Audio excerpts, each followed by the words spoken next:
Bem, vamos retomar o estudo. Eu vou pedir para o Fernando fazer uma oração.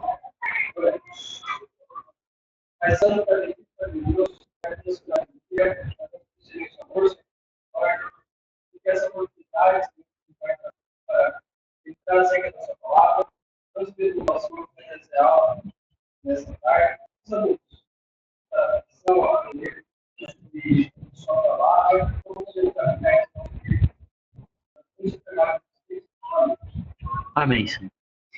Bem, nós vamos ver agora Neemias 4, 5 e 6. Essa é a aula mais difícil para mim, dessas que a gente organizou aqui, porque é a que eu tenho mais coisas para falar nesse tempo que a gente determinou aqui. Então vamos ver como vai ser isso. Acho que nem todos os pontos eu vou focar tanto, mas capítulos 4 e 6 talvez sejam os meus preferidos no livro. Eu acho muito bons esses capítulos, bem interessante o que acontece aqui.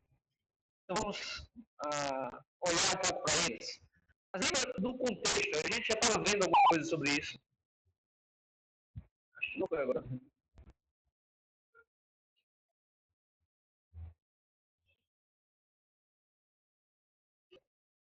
Agora. Então, nós estamos nessa primeira metade do livro, capítulos 1 a 6, que falam da reconstrução dos muros. A gente viu principalmente 1, 2 e 3 na primeira aula. Agora eu queria olhar para 4, 5 e 6.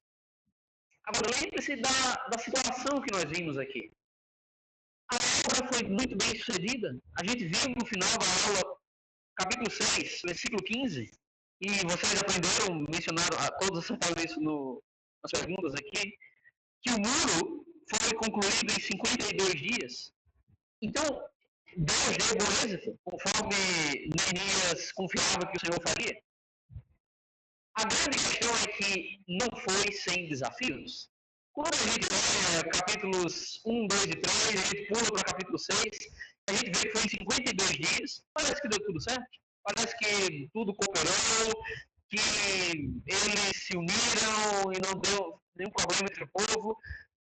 A gente viu que tinha uma ameaça externa, mas que isso não causou nenhum dano, mas não é bem verdade.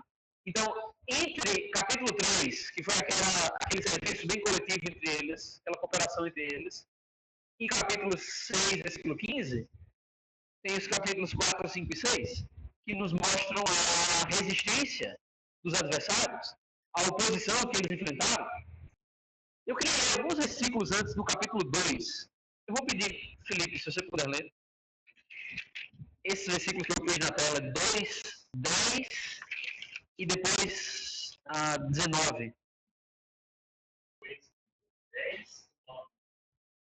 Não, pode ser 9, 10 depois 19.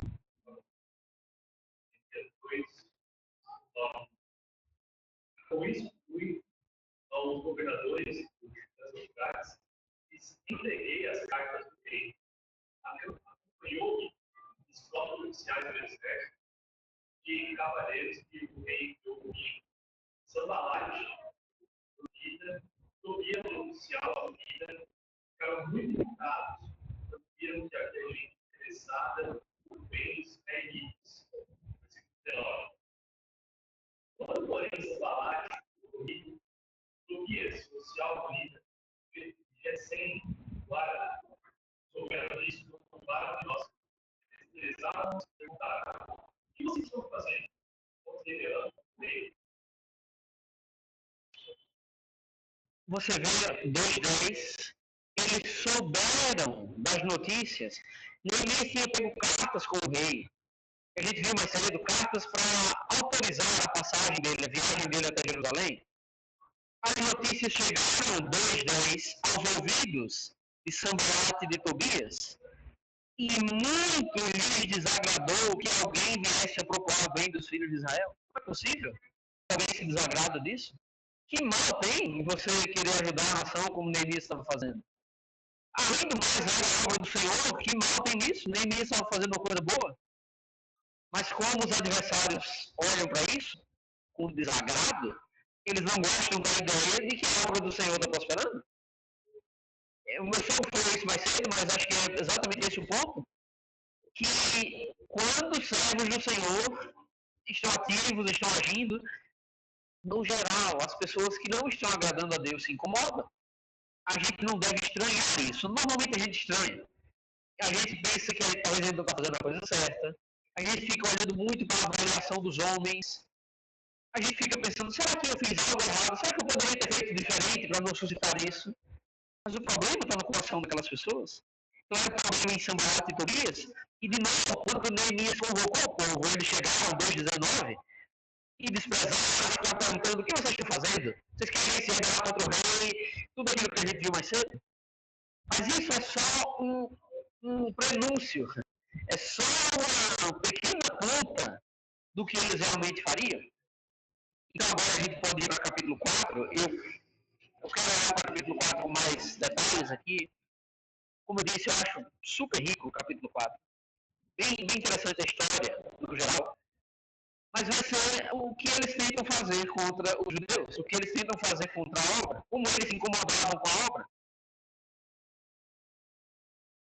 A gente vai dividir aqui, eu vou pedir para vocês fazerem leituras parciais do texto, mas sempre vai ter uma frase que se repete, uma ideia que se repete. Eles ouvem o sucesso dos judeus, eles ouvem sobre o avanço da obra e reagem a isso. Então, alguém pode ler, por favor, 4, de 1 a 6, para começar.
Então, Sanballat viu que eles estavam prosperando na obra.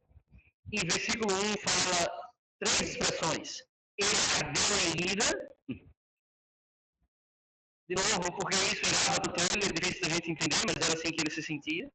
Ele se indignou muito, imagino que ele ficou revoltado. Como é possível que eles tenham tamanha ousadia de tentar fazer essa obra? Como é possível que eles estão prosperando? E até escarneceu. E a indignação, o escárnio, normalmente é o que os adversários fazem. Eles agem assim. A Bíblia toda destaca isso várias vezes.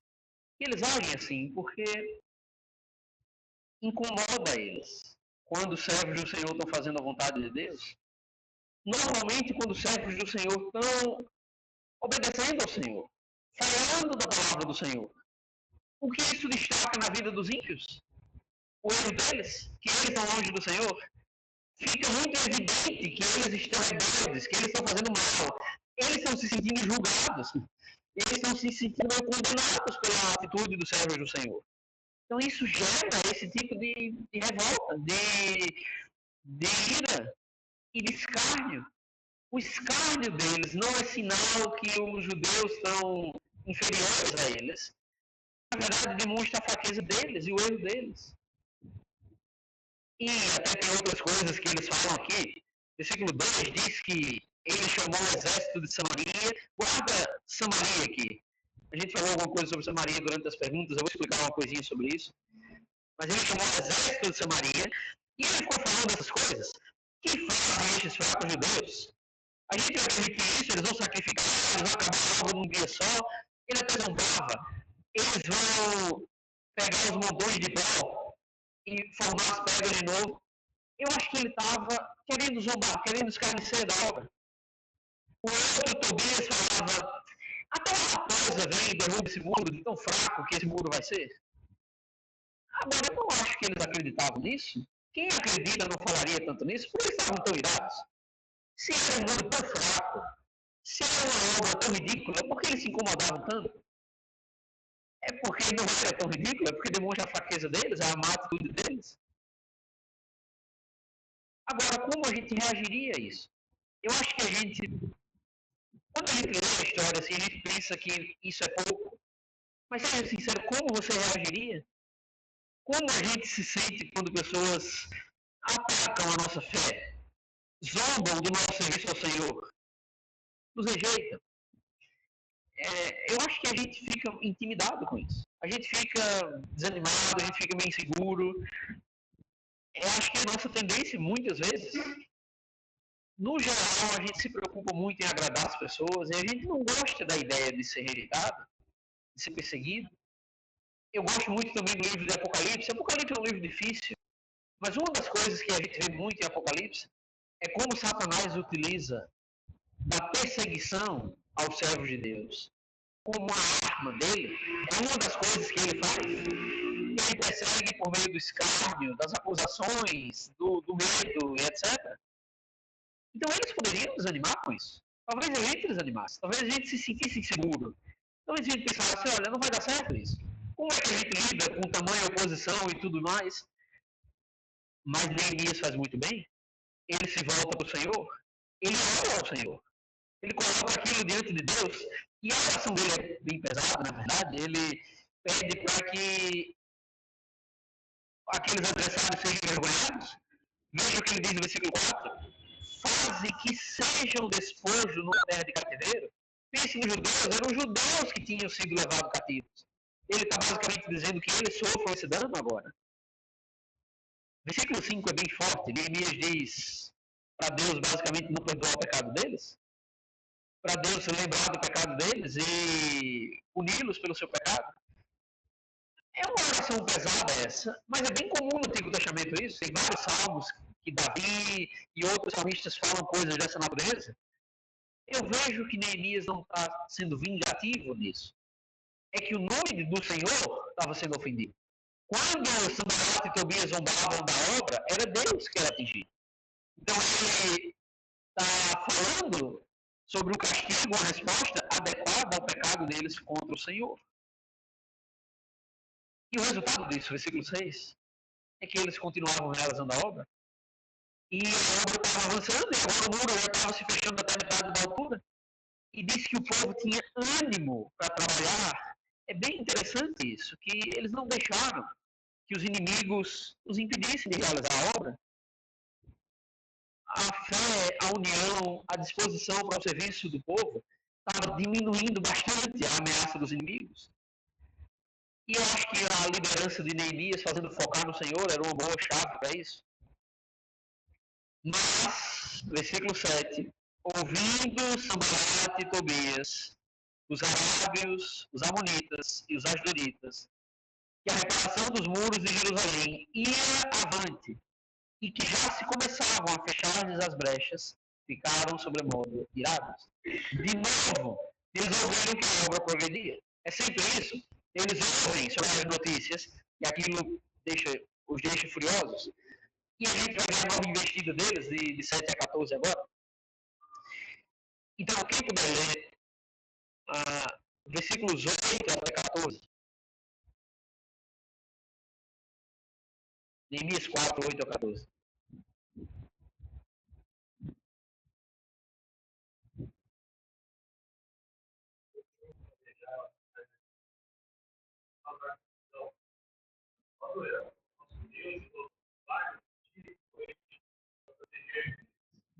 Enquanto isso, o povo de Israel começou a dizer: os trabalhadores já não têm mais forças, já estavam muito duro. Nós mesmos não podemos construir ouro.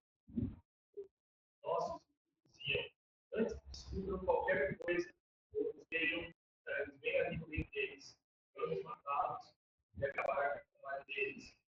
Deus morava perto deles 10 vezes para onde quer que se viajem, saiam, seremos atacados de todos os lados.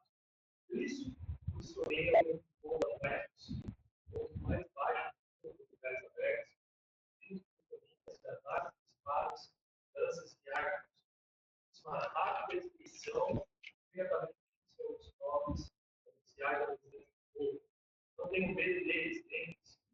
E o Senhor é grande e muito com seus irmãos, por seus filhos, suas filhas, suas mulheres, suas casas.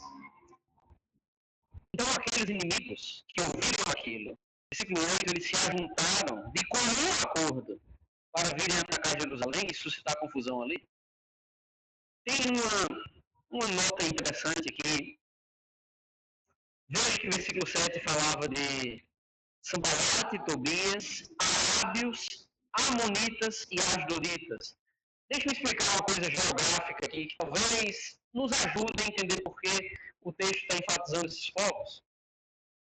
Nós vimos lá no versículo 2 que Sambalate reuniu o exército de Samaria. Agora lembre-se de Samaria. Samaria foi a antiga capital do Reino do Norte. Aquelas 10 tribos que foram do norte. Samaria era a capital, então, de parte do povo de Deus. Agora, já faz quase 300 anos que Deus destruiu totalmente aquele Reino do Norte. O que aconteceu foi que vários povos, foi a nação que destruiu foi a Assíria. A Assíria começou a juntar um monte de povos diferentes naquela região.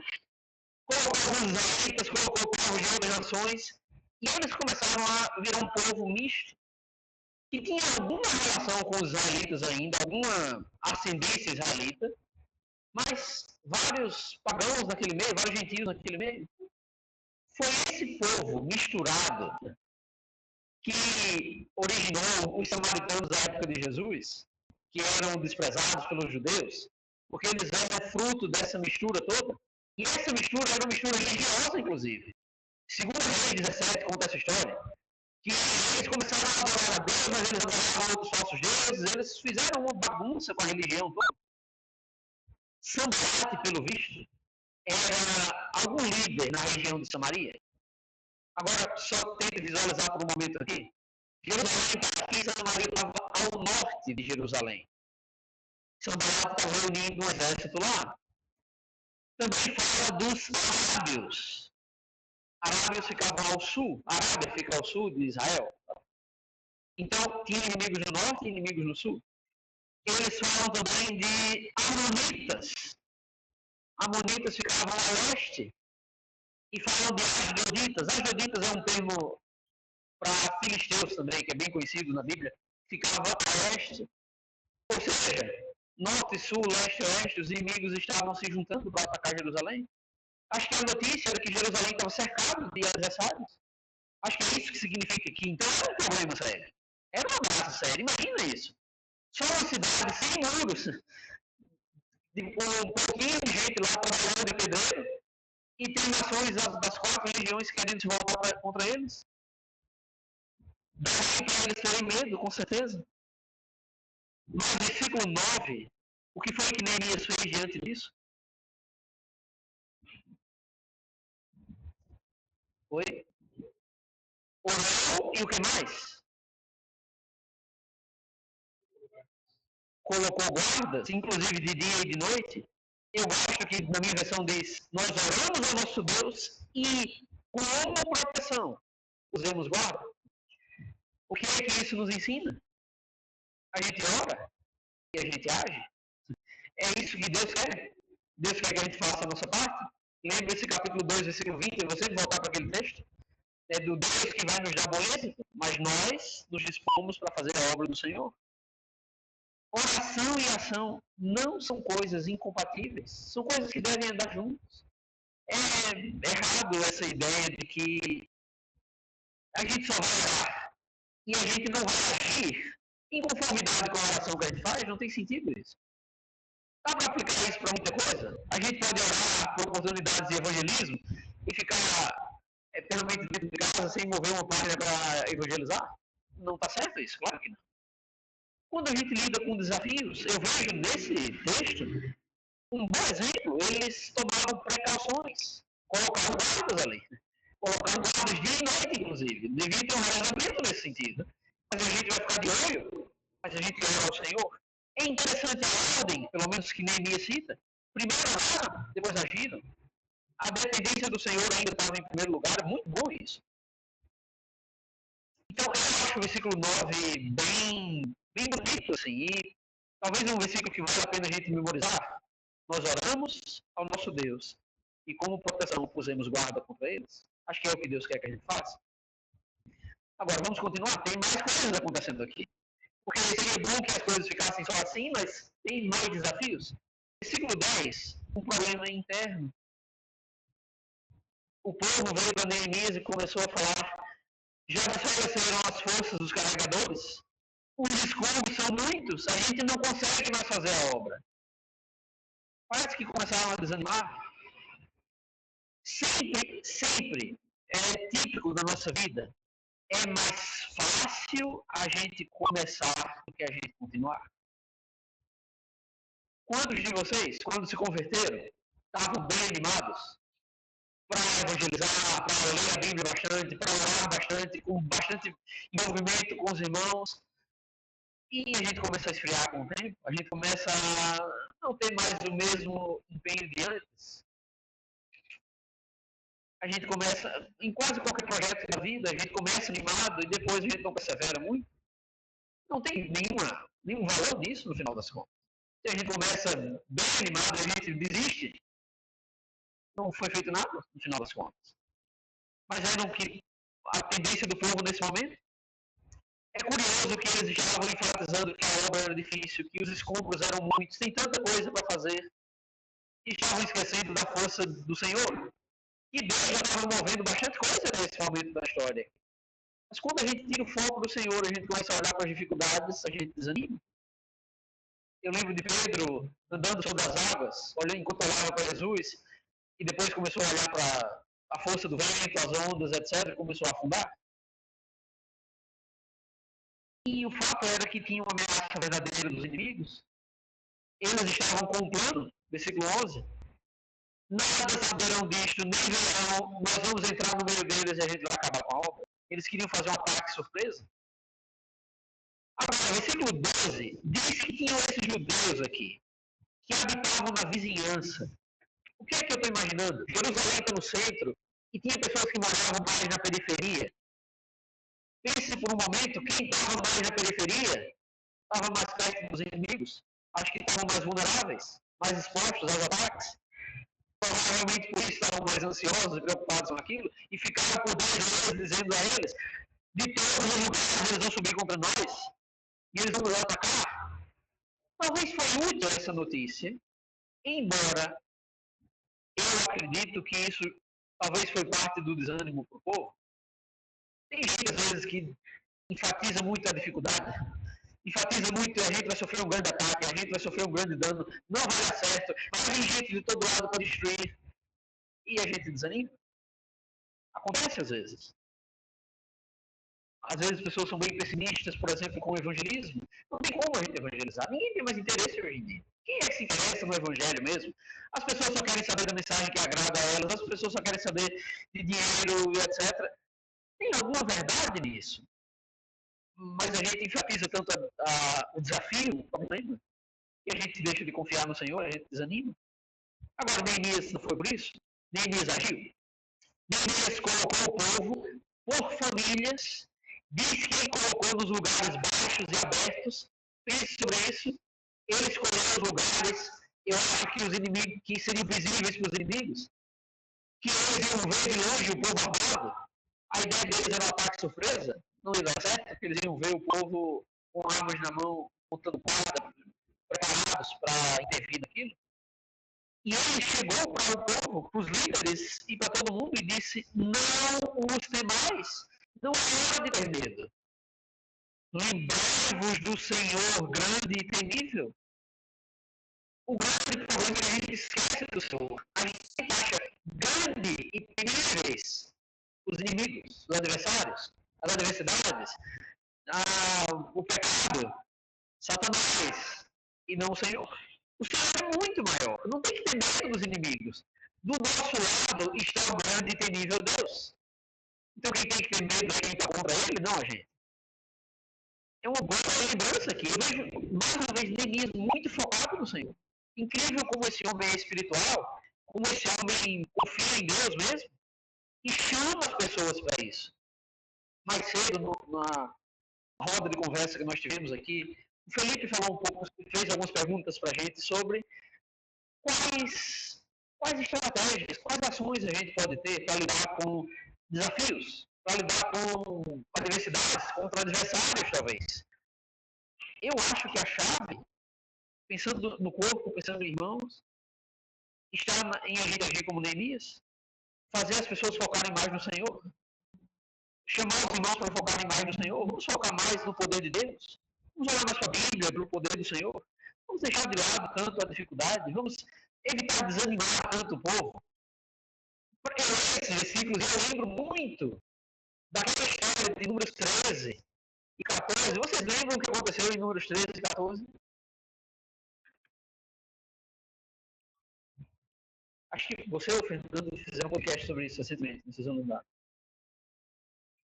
Qual foi a história em Números 13? Os espias estavam chegando em Canaã, 12 foram enviados, eles acharam que era do povo de Canaã. Exatamente, impossível. Nós somos como gafanhotos diante deles. Nossa, como você luta? Como um gafanhoto enfrenta um homem? Era assim que eles se viam. E começaram a desanimar o povo, e o povo queria voltar para o Egito, porque lá no Egito que a vida era boa. Esqueceram das chicotadas do Egito, lembravam de alguma comida que ganhavam lá, mas esqueciam do problema, e esqueciam da força do Senhor. Só Josué e Caleb falaram, vocês estão loucos, a gente confia no Senhor, a gente não tem ido aos adversários, a gente lembra do Senhor. E ninguém deu ouvidos a eles. Agora, eu penso muito como a gente age dentro da igreja, às vezes. Nós somos como os 10 espias que focam na dificuldade, no desafio, como as coisas são difíceis, as coisas não dão certo. E a gente fica como fermento, desanimando os irmãos. E enfraquecendo a obra. Ou a gente age como Neemias, como Josué, como Caleb, animando os irmãos. Vamos orar para o Senhor. E vamos pelejar e pelejar pelos vossos irmãos, filhos, filhas, mulher de casa. Eles tinham que fazer a obra, eles tinham que cair para a batalha mesmo, era o que Deus queria. A gente confia no Senhor e a gente vai pelejar para os nossos irmãos, para as pessoas à nossa volta, as pessoas que precisam da gente. Eu gosto de pensar nisso, que como Neemias tomou medidas de segurança aqui, pense nessas coisas, já falei um pouco, mas ele procurou lugares estratégicos, colocou o povo por famílias juntos. Eu acho que é uma boa ideia, você quer proteger o seu filho, você quer guardar o seu filho, você vai lutar com ferocidade se é o seu filho que está do seu lado. Você não quer que outra pessoa proteja o seu filho, você vai proteger a sua casa. Neemias encorajou o povo a confiar no Senhor, a agir em proteção das pessoas e fazer frases pelejar pelas vossas famílias. Eu acho interessante aplicar isso a nós hoje. A gente está pelejando pelas nossas famílias. Quantas coisas estão ameaçando nossa família espiritual, se a gente pensar na igreja, nossas famílias físicas, se a gente pensar na nossa casa, nos nossos filhos, cônjuge, etc. A nossa família está em risco, o mundo está pressionando, o pecado está pressionando, falsas doutrinas estão pressionando. O que a gente faz? A gente desanima e fica meio frouxo e tristes e achando que tudo é difícil, ou a gente confia no Senhor e a gente trava essa batalha? Cristãos são soldados, a gente vai voltar para esse ponto até o final dessa aula. A gente deve se ver dessa maneira mesmo. Acho que a coisa certa é isso. Bem, tem a última parte do capítulo. Eu vou ler de 15 em diante. E sucedeu que, ouvindo os nossos inimigos, que já o sabíamos, e que Deus tinha frustrado o desígnio deles, voltamos todos nós ao mundo, cada um à sua obra. Os inimigos desistiram. Eles queriam um ataque surpresa e não deu certo. Eles souberam que eles já estavam cientes do plano deles. Mas quem realmente frustrou o plano dos inimigos? Deus. Como Deus fez isso? Mandando uma profecia, fazendo um milagre. Às vezes o Senhor faz isso na Bíblia. O Senhor fez isso às vezes na história. Mandou um profeta, mandou um anjo, fez algo impressionante. O que eu gosto da história de Neemias é que parece que ela é mais próxima da nossa realidade, assim. Não teve nenhum evento sobrenatural, mas é Neemias que reconhece que Deus frustrou o plano dos inimigos. Como Deus frustrou? Com a notícia chegando até eles, com eles confiando no Senhor, com eles orando, com eles se unindo, com eles montando guarda, com eles pelejando pelas famílias, dispostos a isso, com eles sendo animados por Neemias. Neemias não disse, eu frustrei. Foi a minha ideia, a minha liderança que frustrou, não. Foi Deus quem fez isso. Acho que nós devemos ser mais como Neemias e reconhecer mais a mão do Senhor, como o Senhor está agindo mesmo. E ele explica como as coisas ficaram a partir dali. Ele vai dar um panorama para a gente das medidas que eles tomam a partir daqui. Mas eu vejo que Neemias é bem inteligente, Neemias é bem prático mesmo. Eles voltaram à obra, mas eles permaneceram alerta. E veja as medidas de vigilância que eles adotaram aqui, eu gosto dessa parte, várias estratégias. Versículo 16 diz que daquele dia em diante, metade dos moços trabalhavam e a outra metade empunhava lanças, escudos, armas e couraças. Então ele dividiu o povo. Uma metade agora vai trabalhar e outra metade vai estar pronta. Se os inimigos querem atacar, a gente vai estar pronto. A gente vai estar vigilante, a gente vai estar alerta. Ele diz, versículo 17, que os carregadores, que por si mesmos tomavam as cargas, cada um com uma das mãos fazia a obra e com a outra segurava a arma. O que eu estou imaginando, os carregadores carregavam, por exemplo, o tronco de madeira. Você está segurando com uma mão aqui e com a outra sentada na mão. Eles faziam obras viagens para ir buscar material não sei aonde. Estavam expostos para ataques, por exemplo. Mas estavam com a arma na mão se os inimigos viessem. Versículo 18, os edificadores, cada um trazia a sua espada, a cinta, e assim edificavam. Eu estou imaginando que os edificadores precisavam das duas mãos livres para colocar as coisas, para fazer o serviço, passar a massa, etc. Eles não tinham como estar com a arma na mão, mas estavam com a arma na cintura. E Neemias teve uma ideia mais. Fez um sistema de comunicação aqui. Versículo 19 ele disse: grande e extensa é a obra, e nós estamos no muro muito separados, longe uns dos outros. Imagina isso. Tem uma família trabalhando aqui, tem outra turma trabalhando mais à distância, alguns metros, talvez alguns quilômetros de distância. Se os inimigos vierem, eles estão expostos. Então, Neemias disse, versículo 20, no lugar em que ouvires o som da trombeta, para ali acorrei até conosco. Então, ele fez o esquema, deixou todo mundo bem preparado para isso. Quando a trombeta tocar, a gente se une para a batalha. Mas versículo 20, quem pelejaria por eles?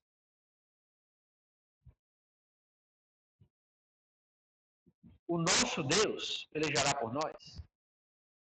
Com todas essas estratégias, com todo esse plano, com toda essa técnica e esse projeto que ele fez aqui, quem pelejaria? Deus. Eu acho que a gente tem que aprender mais isso. De novo, a gente faz a obra, mas é o Senhor que nos protege. É o Senhor quem nos dá bom êxito. É o Senhor quem frustra os planos dos inimigos. É o Senhor quem peleja por nós. Pelejar pelos vossos irmãos, filhos, filhas, mulher e casa, mas é Deus que peleja de fato. Que bom que a gente está do lado do Senhor. Se nós estivéssemos do outro lado, era o problema. A gente tem que confiar mais que a gente está do lado de Deus. Acho bem positivo isso, bem encorajador. Eu gosto desse capítulo. Acho que nos ajuda a lidar com dificuldades dentro da igreja, na nossa vida particular. Acho que a gente deve ter a atitude como a de Neemias e a do povo. E eu queria lembrar de alguns textos que me vêm à mente quando eu leio isso. Vocês conhecem o Salmo 127? Salmo 127. Foi Salomão quem escreveu. Salomão viveu muitos séculos antes de Neemias. E Salomão escreveu o Salmo 127, verso 1. Se o Senhor não edificar a casa, em vão trabalham os que a edificam. Se o Senhor não guardar a cidade, em vão vigia a sentinela. A impressão que eu tenho é que Neemias conhecia esse salmo, que Neemias tinha essa verdade bem viva na cabeça dele. Nós devemos lembrar disso. A gente pode guardar a nossa família, a gente pode guardar a nossa casa, a gente pode querer preservar a obra do Senhor na igreja, etc. Mas é o Senhor que faz isso. A gente confia no Senhor. A gente deixa o Senhor estar na frente das coisas. A gente se submete ao Senhor. A gente ora ao Senhor. Eu penso também, 127, agora vejo Salmo 27, que mostra outro tipo de confiança. Talvez Neemias lembrava disso também. Salmo 27, aliás, Salmo 20, versículo 7, desculpa. Salmo 20, versículo 7. Davi escreveu isso. Uns confiam em carros, outros em cavalos. Nós, porém, nos gloriaremos em o nome do Senhor nosso Deus. O homem que escreveu isso foi o homem que enfrentou o gigante Golias, dizendo, você vem com essas armas aí, eu vou em nome do Senhor. Acho que Davi confiava bastante nisso, Neemias também. A gente deve deixar de confiar na nossa força, nas ideias humanas. A gente passa muito tempo olhando para a nossa sabedoria, para o nosso jeito de resolver as coisas. A gente deve olhar mais para o Senhor, para a força que vem do Senhor. E eu coloquei mais alguns textos ali, justamente 1 Samuel 17, não precisamos abrir, mas Davi e Golias é um bom exemplo disso. Antes da gente seguir adiante, eu vou abrir para perguntas e comentários aqui. Tem mais um texto que eu quero olhar, aqui em Neemias ainda. Mas alguma pergunta ou comentário sobre Neemias capítulo 4?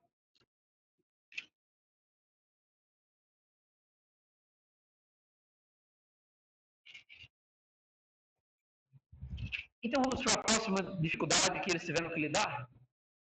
Neemias 5, eu não quero ler muita coisa aqui, mas depois de tanto problema externo, e deles terem prosperado, deu certo, não foi? Eles existiram, Deus protegeu, estava indo tudo bem. Veio um problema interno.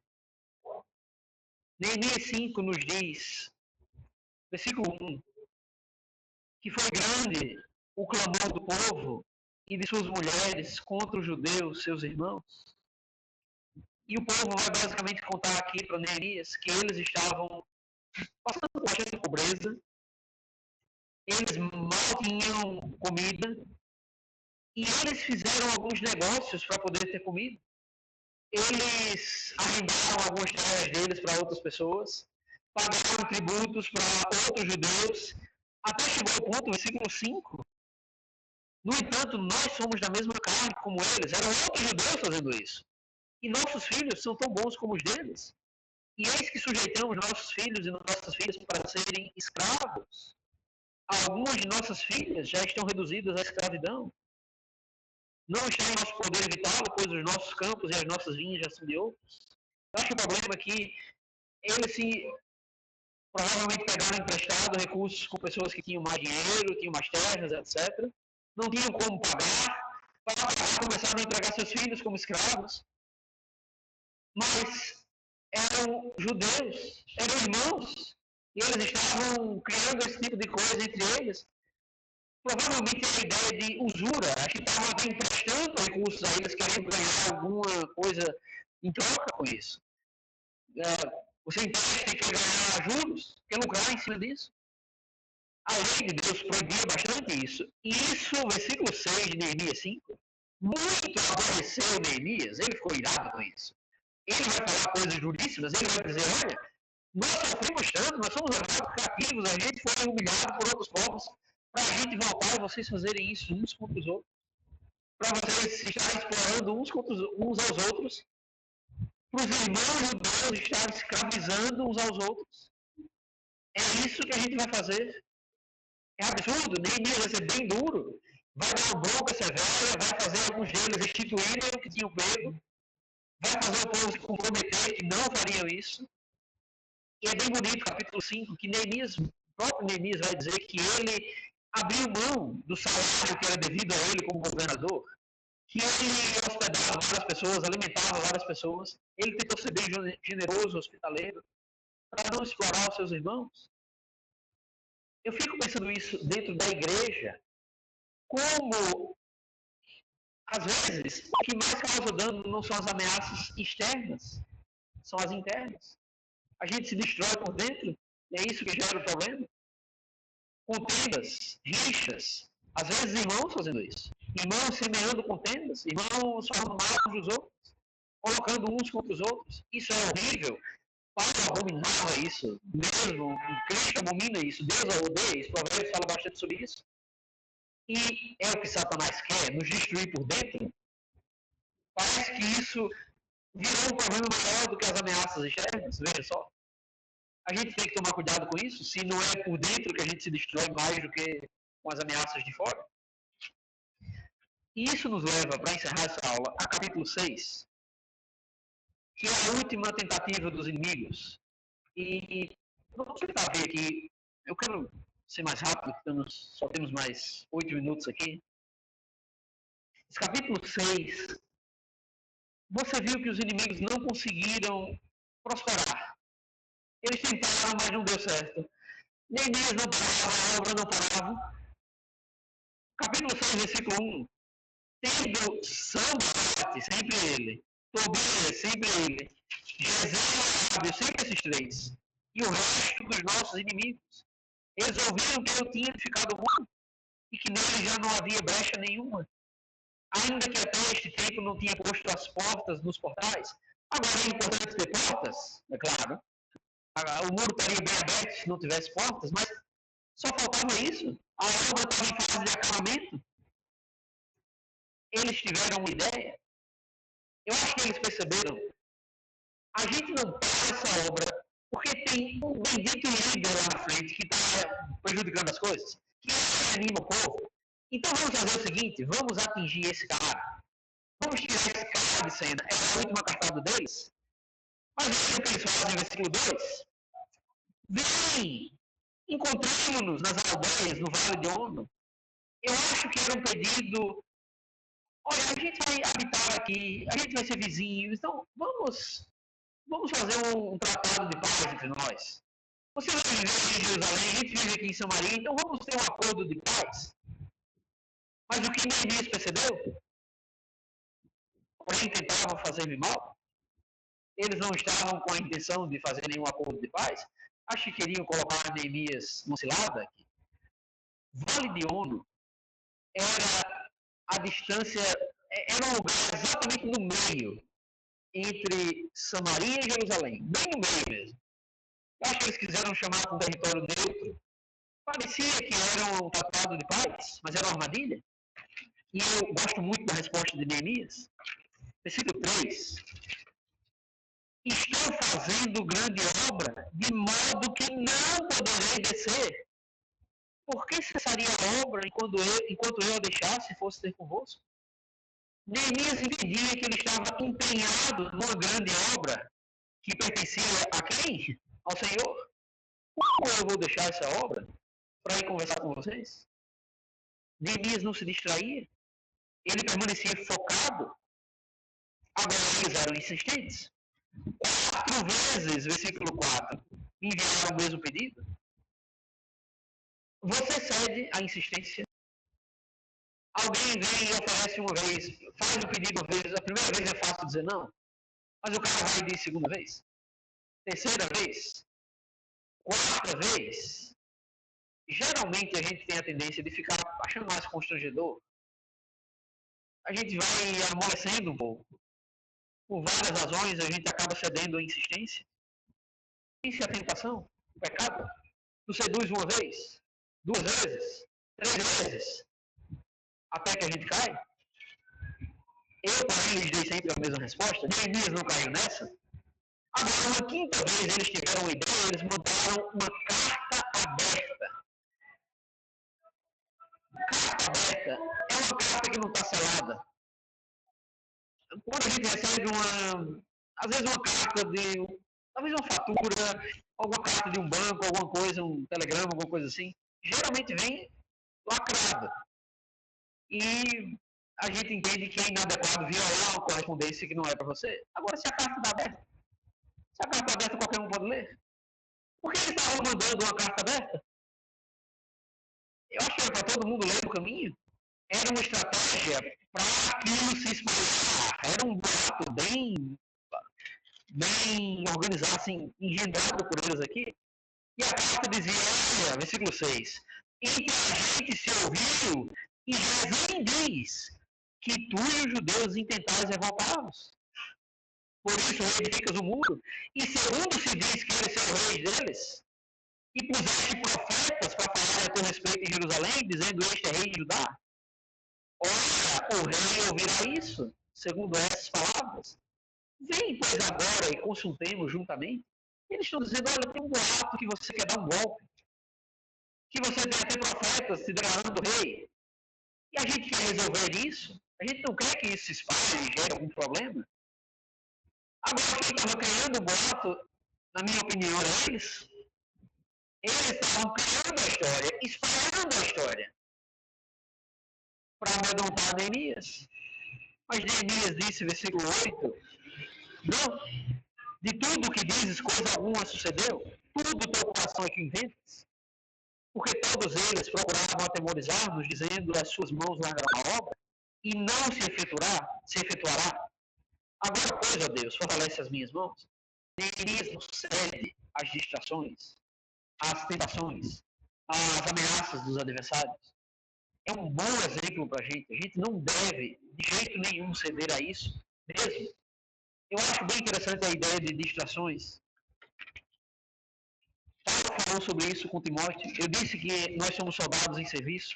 2 Timóteo 2, versículo 4. Nenhum soldado em serviço se envolve em negócios desta vida. Não se distrai. O soldado fica focado na batalha, ele não fica se distraindo com outras coisas. Porque o seu objetivo é satisfazer aquele que o arregimentou. Ele tinha dito pouco antes a Timóteo, participe dos meus sofrimentos como um bom soldado de Cristo.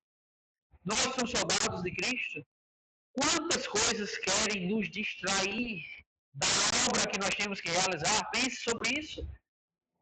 Eu penso sobre atrações do mundo, eu penso sobre o pecado, eu penso sobre dificuldades que Satanás tenta colocar na nossa vida.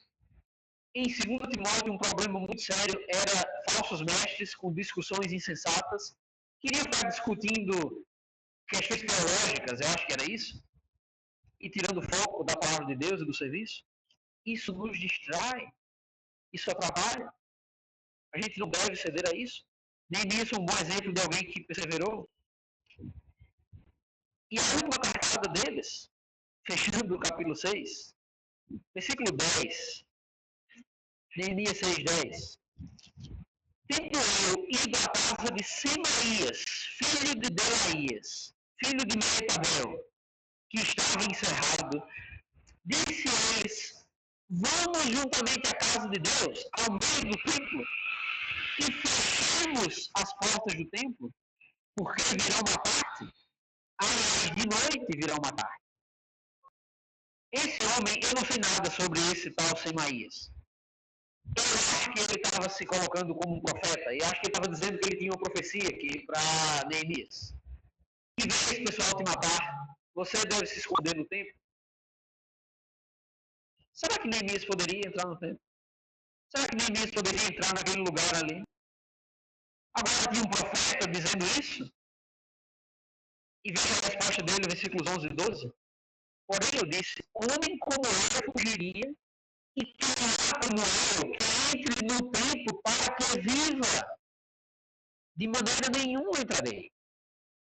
Então percebi que não era Deus que me enviara. Tal profecia foi contra mim porque Tobias e Sanbalate o subornaram. Tobias e Sanbalate tinham pago esse profeta para ele chegar a Neemias e dizer, se esconde no templo. Veja o versículo 13, o objetivo deles é para que eu assim viesse a proceder e a pecar, para que tivesse motivo de me infamar e me vituperasse. Sabe o que eles queriam?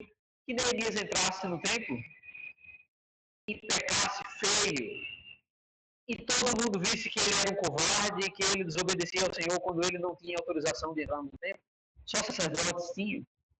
Eu não sei o que aconteceria com Neemias, ele achava que morreria se fizesse isso. Mas eles estavam querendo, esse homem aqui, Semaías, subornado pelos outros, eu acho que estavam querendo abalar a reputação de Neemias. O jeito que o povo via ele. O povo ia ver um líder covarde que fugiu e pegou contra o Senhor. Como a gente vai seguir esse cara? Como a gente vai ouvir esse cara se ele age desse jeito? E eu fico pensando que era um dilema para Neemias. Olha, será que não é justificável isso? Eu vou me proteger? É até por uma boa razão, se eu morro, vai ser pior para o povo de Deus, eu sou o líder do povo. Se eu morrer, vai ser um dano. Então, acho que tem um bom motivo, eu vou fazer isso, eu vou me esconder. Será que bons motivos, boas justificativas, circunstâncias difíceis, justificam a gente para pecar, para transgredir a vontade do Senhor? De jeito nenhum. Não, a gente não deve olhar assim, vai gerar um bem maior se eu cometer esse pecado. Vai ajudar algumas pessoas. Quantas pessoas você já viu dizendo, eu menti, mas gerou um benefício, até ajudou alguém. Até fez bem a alguém. Talvez evitou alguém de sofrer um dano, não fez mal a ninguém. Por que não tem qual mal de mentir? Se foi por uma boa causa. Neemias não achava que era uma boa razão isso. E ele disse, homem como eu fugiria. Homem como eu, líder daqui do povo, vai fugir, vai se esconder. Homem como eu pode entrar no templo. Muito bom que Neemias foi humilde e corajoso. Ele obedecia ao Senhor, ele não iria transgredir a lei para se salvar. E ele continuava recusando se intimidar pelos adversários. Eu vejo muitas táticas dos adversários nesse capítulo. Perseguições, ameaças, distrações, falsas acusações, alternativas pecaminosas. É o que Satanás faz, é o que o mundo faz conosco.